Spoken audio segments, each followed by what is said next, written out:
The warning light had been blinking for 3 hours before Marcus Hale finally looked at it. He was eating a cold sandwich at the time, boots up on the control panel, staring at the ceiling of his small ship like it owed him money. The stubborn mule was a salvage tug, old, dented, smelling faintly of burned wiring and engine grease. She was not a pretty ship, but she flew, and she listened, and that was more than Marcus could say about most things in his life. He looked at the blinking light. Then he looked at his sandwich. Then back at the light. He put the sandwich down. The signal was coming from deep inside Sector Null, a part of space that no government claimed, and no sane pilot visited. There were no trade lanes out here, no patrol ships, no rescue teams. If something went wrong in Sector Null, it stayed wrong. That was the rule everyone knew. But the signal was strong, and it was coded as a distress call. Marcus leaned forward in his chair and pulled up the data. The signal was broadcasting on a frequency he had never seen before. His computer took almost a full minute just to decode the language, which told him 2 things. First, whoever was out there was very far from home. Second, they were in serious trouble if they were broadcasting at all in a place like this. He sat with it for a moment. He was a practical man. He did not do things without reason, but he was also a man who had grown up fixing things, broken engines, cracked pipes, torn wires, and something in him could never quite ignore a thing that needed fixing. He turned the stubborn mule toward the signal and pushed the throttle forward. It took 40 minutes to reach the source. When he did, Marcus stopped the ship and just stared out the front window for a long time. He had seen big ships before. He had salvaged pieces of old warships, military cruisers, colony transports the size of city blocks. But the vessel floating in front of him was something else. It was enormous, dark-hulled, built with sharp angles and long sweeping lines that looked almost like the wings of some deep-sea creature. It was clearly a warship, clearly built by minds that thought very differently from human ones, and clearly in serious trouble. 3 of its main engine sections were venting bright plasma in long, hissing streams that lit up the black of space like broken neon signs. The hull near the middle had buckled from what looked like some kind of internal explosion, and the whole ship was rotating very slowly, which meant the navigation system was offline, and no one inside was correcting it. Marcus looked at it for another moment. Then he opened a cargo locker, pulled out his tool belt, and started getting ready. Docking with a drifting ship of that size was not simple. It took careful work with the mule's positioning thrusters, a lot of very focused breath-holding, and one moment where Marcus quietly said a word he did not say in polite company. But the magnetic docking clamp caught, and the connection held, and he cut through the outer airlock with a portable cutter and stepped inside. The ship was dark. Emergency lighting, a dim red glow, ran along the floor in strips, just enough to see by. The air was thin and cold, and Marcus pulled his breather mask over his face as he moved forward. He could hear the hiss of escaping gas somewhere ahead, and the low groan of metal that was under more stress than it wanted to be. He followed the sound of the plasma leak first. The smell hit him before he rounded the corner, hot metal, and something like burned sugar, strange and sharp. The conduit was right there, a thick pipe as wide as his arm span, cracked along a seam and pouring bright superheated gas in a fan-shaped spray. Beyond it, 2 more conduits had failed at their connection joints. Marcus crouched down and studied it. He opened his kit and went through what he had. A human engineer working on an alien ship with alien parts and no manual. Most people would have turned around and left. Marcus found a long strip of heat-bonding polymer, the kind meant for patching hull breaches, and started cutting it into sections. He worked fast. The polymer went over the crack, pressed hard, sealed with the bonding iron. Not elegant, not permanent, but solid enough. He moved to the connection joints next, using a combination of clamp fittings from his kit and a spray sealant he had honestly bought, mostly because it was on sale. It was not the kind of work that would make it into any textbook, but each hiss of escaping plasma quieted one by one until the corridor was silent. He stood up, stretched his back, and turned around. There was someone standing at the end of the corridor. She was tall, taller than any human woman he had ever seen, taller than most human men. Her skin was a deep blue-gray, the color of old iron, and her eyes were pale gold, almost luminous in the red emergency light. She wore what looked like armor, Black, layered, covering her from shoulder to knee, but it was damaged. Torn at the left side. There was dark blood on the edge of it, almost black in the dim light. She was watching him. Not moving. Not speaking. Marcus realized he was still holding the bonding iron. He lowered it slowly. "Your plasma conduits were venting," he said. "I patched them. 3 of them. The ship should stop rotating in a few minutes once pressure restabilizes." She said nothing. Her pale gold eyes moved to the pipes behind him, then back to him. "I'm Marcus Hale," he said. "I run a salvage and repair operation out of the Brennan station. I picked up your distress signal." Still nothing. Then, finally, in a voice that was low and very controlled, she spoke. Her language came out as a series of sounds that meant nothing to him, but his earpiece translator, old and a little glitchy, worked through it after a moment. "You sealed a Class 4 plasma breach with adhesive strips." It was not a question. It was said the way a person says something they have seen with their own eyes, but cannot quite believe. "It worked, didn't it?" Marcus said. Her expression did not change. It was not the expression of someone who was impressed. It was the expression of someone who was deeply unsettled. "Who are you?" she said through the translator. And this time it was more careful, more deliberate, like she was testing the words. "To board the Imperial vessel Velshera without permission?" Marcus looked around at the patched pipes, the stabilizing ship, the thin but breathable air that was slowly improving as the pressure systems recovered. "The person who kept your ship from tearing itself apart," he said. "You can tell me who you are after the lights come back on." The lights, as it happened, came back on about 4 minutes later. And that was when Marcus Hale first saw the throne at the end of the main corridor, and the golden crest above it, and understood, in a slow and slightly uncomfortable way, that the bleeding woman in damaged armor, watching him from the shadows, was not just any survivor. She was the queen. Her name was Saraveth. Marcus learned this not from her directly, but from the tall, armored guard who appeared 2 hours after the lights came back on. The guard was clearly not happy about the human wandering around the ship.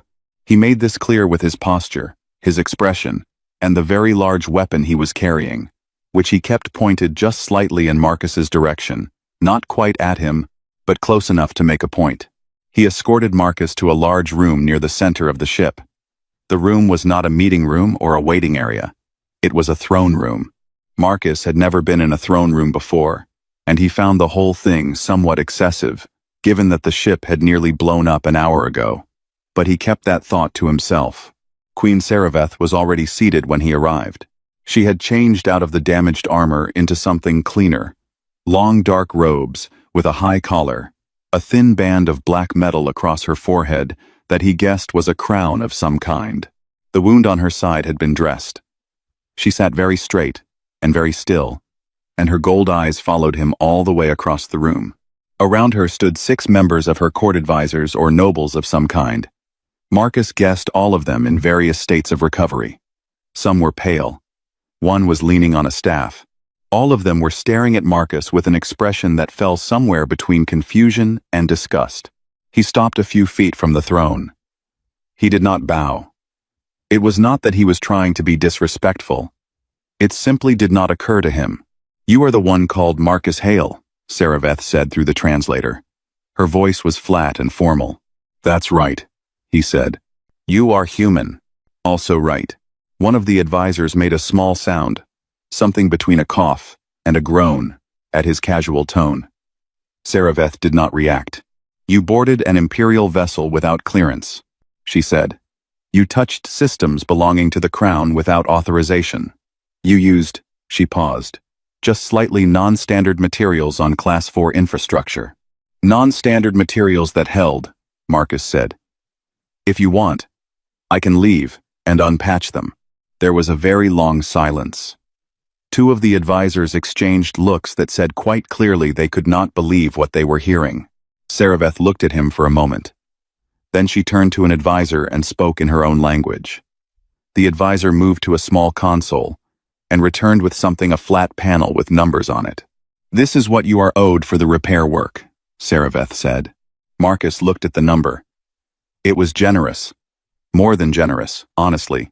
He did the quick math in his head. New engine parts for the mule. 3 months of docking fees. A few good meals. That works, he said.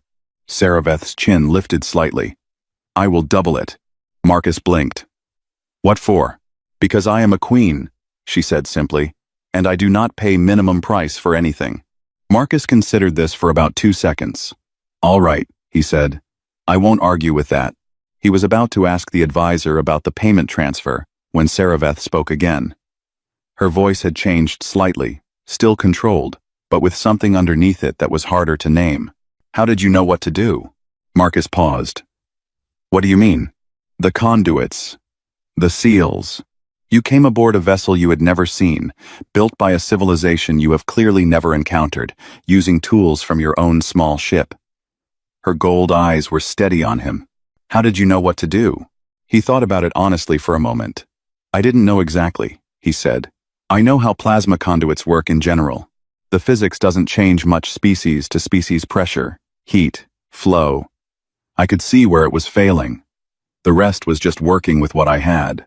Your materials were inadequate for the task. My materials got the job done, Marcus said, and there was no argument in his voice, just a simple statement of fact. Back home, there's a saying. You use what you've got. You don't wait for the perfect tool. You make the current tool work. Saraveth was quiet for a moment. The Kethori do not repair things that are broken, she said. When a component fails, it is removed and replaced with one that functions correctly. Repair implies imperfection. Imperfection is not acceptable in imperial systems. Marcus looked at her. So what happens to the broken parts? The ones you remove? They are discarded. He nodded slowly. Then you've been throwing away a lot of good things. The room went absolutely silent. It was the kind of silence that happened when something had been said that could not be unsaid. The advisors had gone rigid. The guard near the door had straightened up. Even the soft hum of the newly repaired ship systems seemed to hold its breath. Saraveth looked at Marcus with an expression he could not fully read. It was not anger.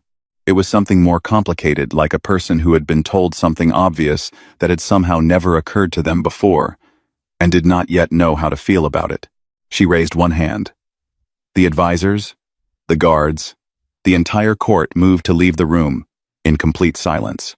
They filed out through the side doors, and within a minute, the throne room held only 2 people. Saraveth stood from the throne. She was even taller standing. She walked toward him slowly, stopping a few feet away, and studied him in the quiet way that made Marcus feel like a piece of machinery being evaluated. You are not afraid of me, she said. Should I be? Every being who has stood in this room has been afraid of me. It is the appropriate response. I'm sure it is, Marcus said. But you're not going to hurt me. If you were, you would have had your guard do it when I first came through the airlock. You let me patch your ship. You paid me. You asked me a question. He paused. People who are about to hurt you don't ask questions. She was quiet for a long moment. The gold eyes did not leave his face. You see things plainly, she finally said. It's a habit, he said. Ships don't care about rank. Engines don't respond to titles. Things either work or they don't. And if they don't, you find out why, and you fix them. Saraveth turned away from him and walked slowly toward the far window of the throne room. Through the thick glass, the stars of Sector Null stretched out in every direction, cold and far, and indifferent. My empire, she said quietly, almost to herself, has several things that do not work. Marcus waited. She turned back to look at him. I will have you taken to suitable quarters for the journey to Velmora Prime. You will be returned safely to whatever station you came from after that. She paused. Unless you have other business in the area. I don't, Marcus said. Then I will make a proposal, she said. A technical consultancy. A short term. Well compensated. Her voice was even and formal again, the queen fully back in place. The Velshera is not the only vessel in my fleet with failing components. Marcus looked around the throne room, the dark walls, the golden crest, the stars outside the window. He thought about the cold sandwich he had left half-eaten back on the mule. All right, he said. But I'll need access to the full engineering schematics and a proper workspace. You will have them. And I pick my own repair methods. There was a pause. A slight, almost invisible tension around her jaw. Within reason, she said. Marcus nodded. He figured that was as close to a yes as he was going to get from a queen. He turned to leave, then stopped. One more thing. He looked back at her. Thank you for the payment, both amounts. Saraveth said nothing. But as Marcus left the throne room, and the doors slid shut behind him, there was something in her expression, something quiet and unreadable, that had not been there when he first walked in. Velmora Prime was the kind of planet that made a person feel very small. Marcus stood at the window of his assigned quarters, a suite in the Imperial Palace that was larger than his entire ship, and looked out at the capital city below. It was enormous. Dark towers rose into a sky the color of deep ocean water. Wide bridges connected them like threads in a web. Ships moved in careful, organized lines through the air traffic lanes. Everything was precise. Everything was ordered. Everything looked like it had been built to last forever. It also looked, Marcus thought, like a place that had not changed in a very long time. He had been on Velmora Prime for 4 days. In that time, he had been given a workspace in the palace engineering wing, a large room that smelled of cold metal and machine oil, which he found immediately comfortable. He had been handed a data tablet with the schematics of 6 Imperial warships, all showing different kinds of system failures. And he had been largely left alone, which suited him fine. On the 5th day, Saraveth walked into his workspace without announcement. Marcus was on the floor at the time, halfway under a section of engine housing they had brought in for him to examine. He heard the doors open and the sound of footsteps and slid out, expecting one of the engineering staff. He found instead the Queen of the Kethori Empire standing in the middle of his workspace, looking around at the scattered tools, the open panels, the half-disassembled parts arranged in rows on the floor. This is very disorganized, she said. I know where everything is, Marcus said. He stood up and wiped his hands on his jacket. Did you need something? I came to observe, she said. He looked at her for a moment, then shrugged and went back under the engine housing. Pull up a chair, he said from underneath it. She did not pull up a chair. She stood. But she stayed.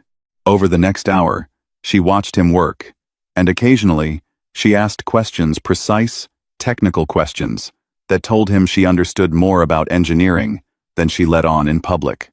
He answered them plainly. She listened without interrupting.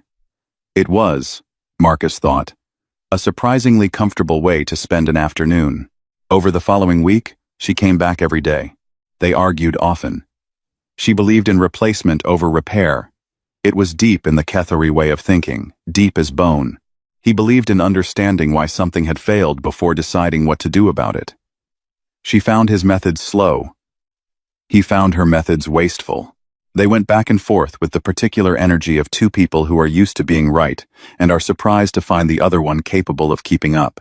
But the work moved forward, and the ships, one by one, were improved. It was on the 10th day that Marcus noticed something else. He had been going through the maintenance logs of the Imperial fleet, a long, dry read, but he had learned years ago that the history of a machine told you more than any inspection. Deep in the data, buried under layers of official reports, he found a pattern.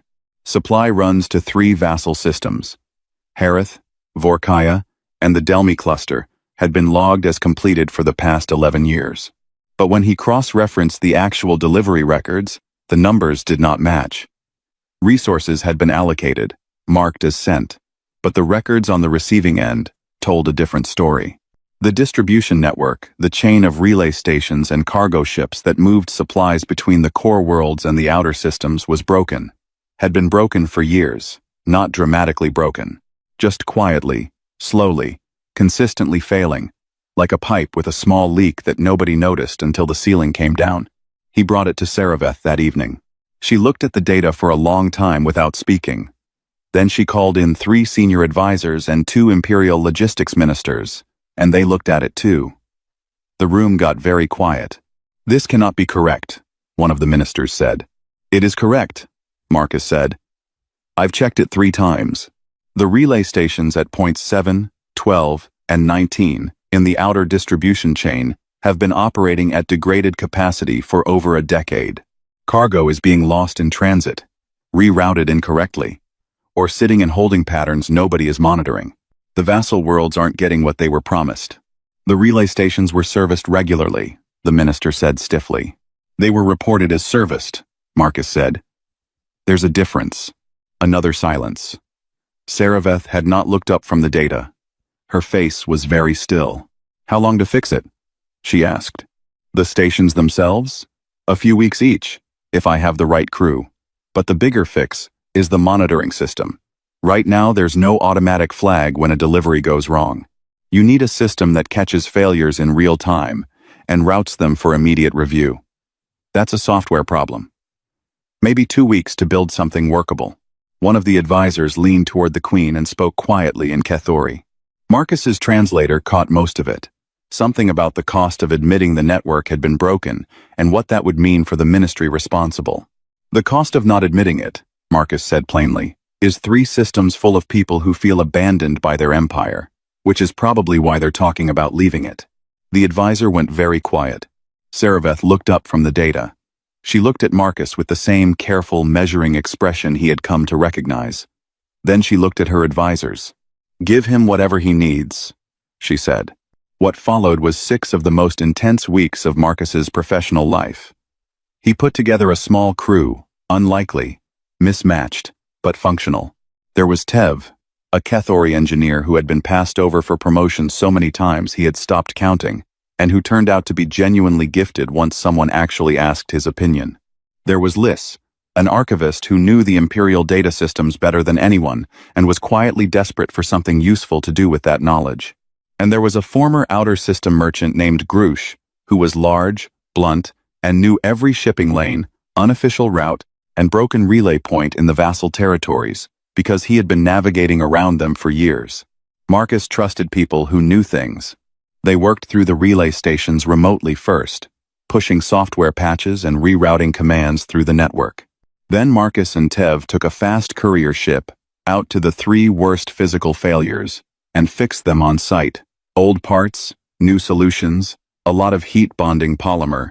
6 weeks after Marcus had first pulled up those maintenance logs, a supply convoy arrived in Harith, on time, with a full load. The first one in 11 years. The reports from the vassal systems came in quickly after that. Confusion, at first. Then, relief. Then something quieter and more significant. A change in tone from the local governors, a stepping back from the sharp language that had been filling the diplomatic channels for months. The rebellions did not end, but they cooled, measurably, like a fire that had been given a little water. Not put out, but brought down from roaring to smoldering. The Imperial Council was baffled. They had expected the outer systems to need a decade of careful political management. They had models and projections, and long strategies built around it. Marcus had fixed the supply chain. The night the first convoy arrived in Harith, Saraveth found him in his workspace again. It was late. The palace was quiet. She came in without ceremony, without advisors, and sat in the chair. She had eventually started using the worn one in the corner that Marcus had dragged in from a storage room, and that was completely unsuitable for a queen by any reasonable standard. She sat in it anyway. The council does not understand what happened, she said. The council was managing a political problem, Marcus said. It wasn't a political problem, it was a logistics problem. People, in my experience, prefer complicated explanations. People prefer explanations that keep them in control, he said. If the problem is political, you need politicians. If it's a broken pipe, you need a wrench. The council doesn't carry wrenches. Saraveth was quiet for a moment. The gold eyes looked at him steadily. And you do. Always, Marcus said. She looked at the workspace, the tools on the walls, the schematics pinned to the boards, the half-repaired components lined up in careful order on the tables. Her empire, laid out in pieces, being put back together by a human from a second-rate salvage tug who ate cold sandwiches and argued with queens. There is something else, she said. Something larger. She paused. I was going to wait before telling you, but I find that I trust your thinking. Marcus set down the calibration tool he had been holding. He gave her his full attention. She told him about the Dravok. The Dravak ascendancy had been watching the Kethori Empire for 30 years. They were patient, in the way that only old civilizations could be, the kind of patience that was not calm, but calculated. The kind that waited for exactly the right crack before it pushed. They had watched the vassal systems grow restless. They had watched the imperial fleet age without adequate upgrades. They had watched the border patrols thin out in the years when funding went elsewhere. And then, without a formal declaration of war, the Dravak did not bother with formalities. They moved. 3 Kethori border fleets were hit in the same hour. The first was overwhelmed completely. The second retreated with heavy losses. The third managed to hold its position for 6 hours before pulling back to avoid destruction. By the time Saraveth received the news in her palace on Velmora Prime, the Dravak had already pushed 30 light minutes into Kethori space, and were still moving. The Imperial Council was called into emergency session. Marcus sat in the back of the room, which he had not been invited to, but which no one had technically told him to leave. He listened for 2 hours while the most powerful military and political minds in the Empire argued. Their conclusion, reached with great seriousness and considerable ceremony, was to fall back. A full strategic withdrawal from the border regions.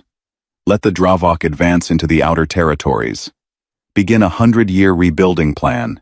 Protect the core worlds. Accept short-term loss for long-term survival. It was logical. It was carefully reasoned. It was. Every advisor in the room agreed. The correct response. Marcus thought it was the worst idea he had ever heard. He said so. The room went very quiet, in a way that rooms tended to go quiet around him these days. Several council members looked at each other. One of them started to say something about how a human consultant had no standing to. Let him speak, Saraveth said from the head of the table. Her voice was flat and did not invite argument. Marcus stood up. He was still in his work jacket. He had been in the middle of a repair job when the emergency session was called. He had a grease stain on his left sleeve. A 100-year retreat tells every vassal world you just fixed that their empire abandons them when things get hard, he said. You'll lose the outer systems permanently. Not to the Dravak. Just gone. Done. And 100 years from now you won't have an empire to rebuild. We do not have the military strength to hold the border, the senior admiral said coldly. You don't need to hold the border, Marcus said. You need to make advancing past the border too expensive to be worth it. He pulled up a map of the contested zone on the room's display. 3 fingers of Dravak advance, moving inward like rivers. Between them, stretches of space filled with debris fields, asteroid clusters, old mining installations, decommissioned relay stations. The Dravak have never fought humans, Marcus said.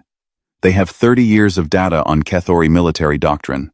They know your formations, your response times, your standard defensive patterns. They've planned for everything you would normally do. He tapped the map. They have no data on what I would do. One of the admirals leaned forward. You are one person. I'm one person with a repair kit and no respect for the way things are normally done, Marcus said. Which is honestly more dangerous. He proposed a plan that made the admirals deeply uncomfortable. It was not a traditional defensive strategy.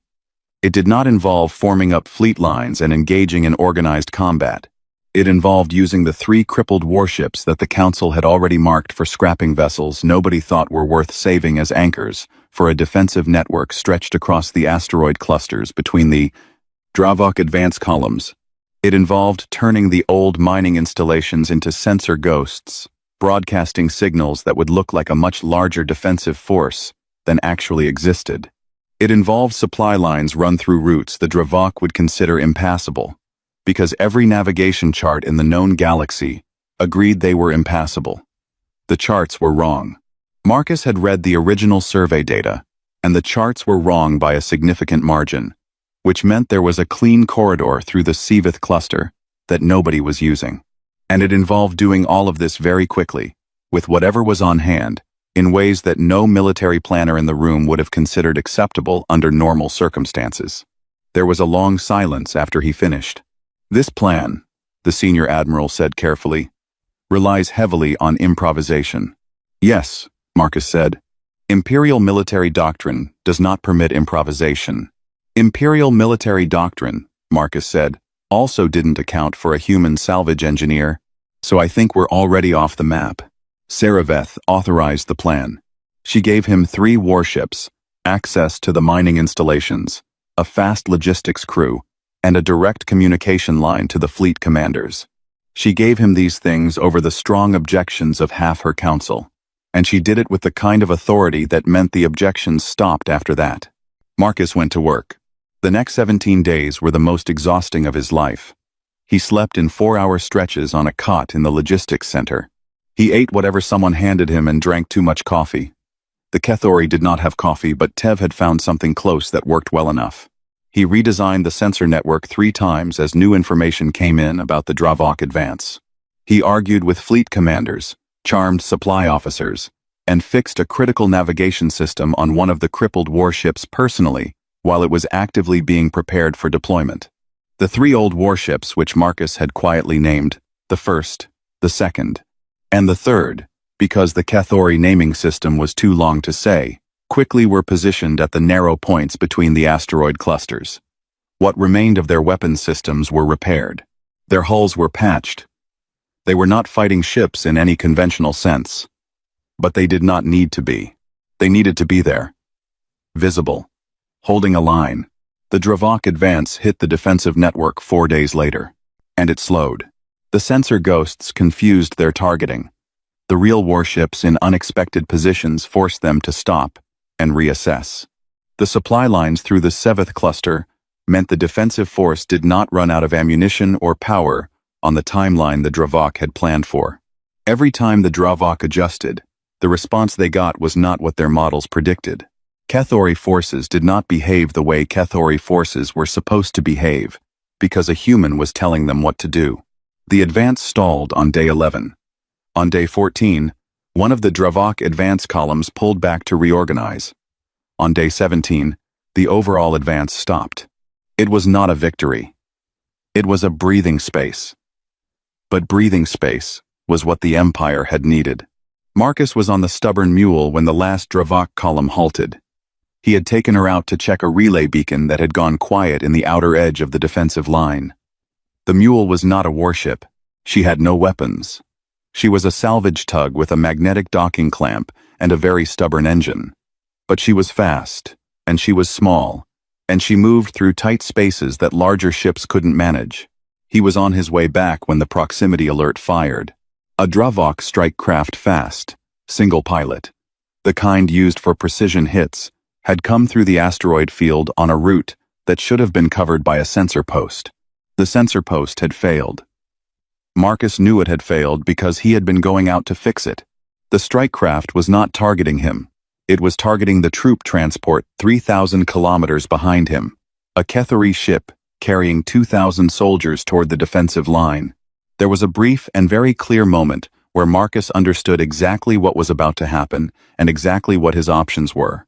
He pushed the stubborn mule to full throttle and put her between the strike craft and the transport. The mule took the hit across her port side. The explosion threw her sideways and blew out every system on the left half of the ship. Marcus hit the emergency bulkhead seal, cut power to the damaged sections, and managed to keep the core hull intact through what could only be described as a combination of good engineering and extremely aggressive button pressing. The troop transport survived. The Dravok strike craft, having expended its main weapon, and now, in the middle of active sensor coverage, turned and ran. The stubborn mule drifted. Her systems were mostly dark. Her port engine was gone. She was alive. Just barely. The way things Marcus cared about tended to stay alive. And Marcus himself was alive, though his left arm was burned from a conduit rupture, and he was going to have an impressive bruise along his ribs for weeks. He sat on the floor of the tilted bridge, in the dark and the quiet, and breathed. His emergency beacon was already transmitting. The first ship to dock with him was not a rescue vessel. It was small, fast, and bore the Imperial seal. When the airlock opened and Saraveth stepped through alone, in full armor, moving quickly, Marcus understood that she had come herself. She crossed the damaged bridge in a few strides, and crouched down to where he was sitting against the wall. She looked at his arm. She looked at his face. Her gold eyes were very steady, but there was something moving behind them that was not as steady at all. "You took the hit," she said. "The transport had 2,000 people on it," Marcus said. "You had one." "Then the math was easy," he said. She was quiet for a moment. The mule groaned around them. Somewhere in the ship, something small and broken clinked against the floor. "Your ship is badly damaged," Saraveth said. Marcus looked around at the dark walls of the mule, his ship, his home. The only thing in the galaxy that was entirely his. "She'll hold," he said. "She always holds." Saraveth said nothing.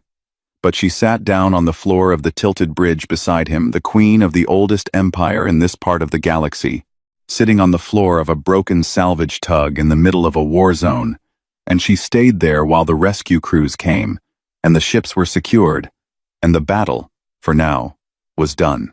The ceasefire came 12 days after the Dravok advance stopped. It was not the end of the conflict, everyone understood that. The Dravok had not been defeated. They had been slowed, surprised, and made to understand that the Kethori Empire was not the open door they had expected to walk through. They pulled back to regroup and sent a diplomatic signal requesting a temporary halt in hostilities. Saraveth accepted it, not because she trusted the Dravok, but because it gave her time, and time was what she needed most. The vassal systems held. Harith sent a formal statement of support to the imperial capital, the first in 6 years. Vorkaya offered to contribute 3 of its own patrol ships to the border defense. The Delmi cluster stayed quiet, which after the past year was as close to positive news as anyone had expected. The empire was not fixed, but it was standing. And it was standing differently than before, more firmly, with better weight distribution, like a structure that had been quietly reinforced without anyone realizing the work was happening. The Imperial Council called it a historic achievement. They held a formal ceremony. Several medals were issued. Long speeches were made in the grand hall of the palace about Kethori strength and imperial resilience. Marcus was not at the ceremony. He was in the palace hangar, lying under the stubborn mule, reattaching the port thruster assembly with a socket wrench and a lot of patience. The mule had been brought in and repaired in the 2 weeks since the battle. Tev and his team had rebuilt the port engine from salvaged components, not original parts, not expensive replacements, but solid, reliable work that would hold. The hull had been patched. The systems had been restored. She was not pristine. She never had been. But she flew, and her lights came on, and the engine turned over steady and clean when Marcus ran the test cycle. He was tightening the last bolt on the thruster mount when he heard footsteps. He slid out from under the ship. Saraveth stood in the hangar. She was alone. No guards. No advisors. No court. She was wearing armor, but the formal crown band was absent. She looked, more than he had ever seen her look, like a person rather than a title. She looked at the mule for a moment. "She is repaired," Saraveth said. "Mostly," Marcus said. "She'll need a few weeks before I'd take her through anything rough. But she'll fly." Saraveth nodded slowly. She walked around the front of the ship, examining the hull, the new patches, the old ones, the scars from years of hard use, and one recent act of considerable stupidity. She stopped at the port side, where the worst of the damage had been. "We scanned this ship," she said. "After the battle. A full structural analysis." "Looking for weaknesses?" Marcus asked. "Looking for answers," she said. "Every repair you have ever made to this vessel is visible in the scan. Every patch, every seal, every improvised fix going back years." She paused. "None of them have failed." Marcus leaned against the mule's hull with his arms crossed. "She's a good ship. The materials are substandard," Saraveth said plainly. "The components are mismatched. The repairs do not follow any standard methodology. And yet the ship holds. Better, in many places, than the original construction." She turned to look at him. Why? He thought about it honestly, the way he always tried to think about things. "Because I cared whether they worked," he said. "Every time I fixed something on this ship, it mattered, not just as a job. She's mine. She carries me home. When I seal a breach, I seal it like it has to last, because for me, it has to last." Saraveth was quiet. The hangar was large and still around them, the kind of quiet that exists in big spaces late in the day. The Kethori do not think this way, she said. We build for permanence. When something fails, we do not believe it can be made trustworthy again. A broken thing is a failed thing. It is removed. She paused. I have run an empire by that principle my entire life. And how has that worked out? Marcus asked. Not unkindly. Just directly. She almost smiled. It was a small thing, a shift at the corner of her mouth, barely visible, but Marcus had been watching her face for months, and he caught it. The council has offered you reward, she said, changing direction. Title, land, compensation. I am told you asked for spare parts.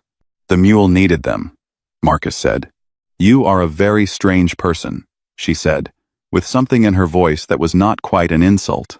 I've been told. She walked back toward him and stopped a few feet away. Her gold eyes were direct and serious. This, Marcus had come to understand, was how she looked when she was about to say something that cost her something to say. I have something to ask you, she said. It is not an official proposal. It is not a contract or a consultancy or a transaction of any kind. She paused. I have found that I do not know how to make this kind of request, because I have never made one before. Marcus waited. The Empire needs more than repairs to its ships and its supply chains, she said. It needs someone who looks at broken things and asks why they broke, rather than how to replace them. Someone who is not afraid of imperfection. Someone who asks uncomfortable questions and does not stop asking them when the room goes quiet. She met his eyes. I need that person close, not as an employee, not as a subject. A pause, careful and deliberate. I do not have a word in my language for what I am asking. The closest translation would be something like an equal, someone who stands beside. Marcus looked at her for a long moment. The gold eyes were steady. The tall, still, careful queen of a very old empire, asking something she did not entirely have words for, because her language had apparently never needed the word before. You're asking me to stay, he said. Yes, she said. Simply. Finally. The hangar was very quiet. Somewhere outside, a Kethori patrol ship was moving through the sky, its engine a low, distant hum. The mule sat warm and patched behind him. Marcus thought about Sector Null. He thought about the cold sandwich.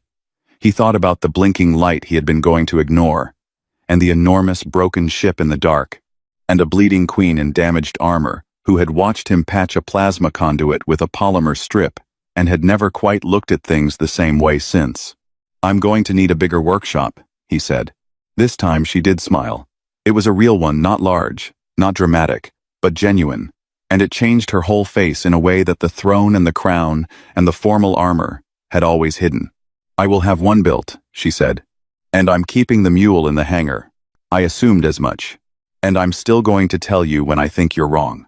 I know, she said. That is part of why I am asking. He nodded. She nodded. It was not a ceremony. There were no speeches, no council members, no golden crests, or formal proceedings. Just two people in a hangar coming to an understanding, the way practical people tended to directly, without unnecessary decoration. In the weeks that followed, the stubborn mule was given a permanent berth in the royal hangar. A golden crest, the imperial seal of the Kethori Empire, was painted on her starboard side, small and clean, at Marcus's request. Not covering the old patches, not hiding the scars. Placed alongside them, the way a mark of belonging sits alongside a mark of history. The mule looked, if anything, more herself with it there. Marcus's workshop was built in the east wing of the palace, larger than he had asked for, with better tools than he had expected, and a window that looked out over the capital city. Tev was given an official position and a title that took 4 syllables to say. Liz stayed on, managing an information network that Marcus had quietly suggested and Saraveth had quietly agreed to fund. Grush came and went as he always had, running supply corridors that were now officially sanctioned and considerably more profitable. The Empire kept its problems. Old things did not stop being complicated just because someone had started paying attention to them. The Dravok kept their distance but not their silence. The Council kept its habits and its pride. There were hard days and long arguments and moments that required more patience than Marcus naturally had. But the supply chains ran. The relay stations stayed online. The fleet was slowly, imperfectly, stubbornly improved. And when something broke, when it cracked or leaked or failed in the way things always eventually do, there was someone whose first question was not, "When can we replace this?" but "Why did this break? And how do we fix it?" That question, Marcus had always believed, was the most important question in the universe. He still believed it. And now, for the first time, he had someone beside him who was beginning to believe it too. The stubborn mule sat in the royal hangar, patched and battered, and marked with the crest of an empire, and she did not look out of place. She looked exactly like something that had found where it belonged.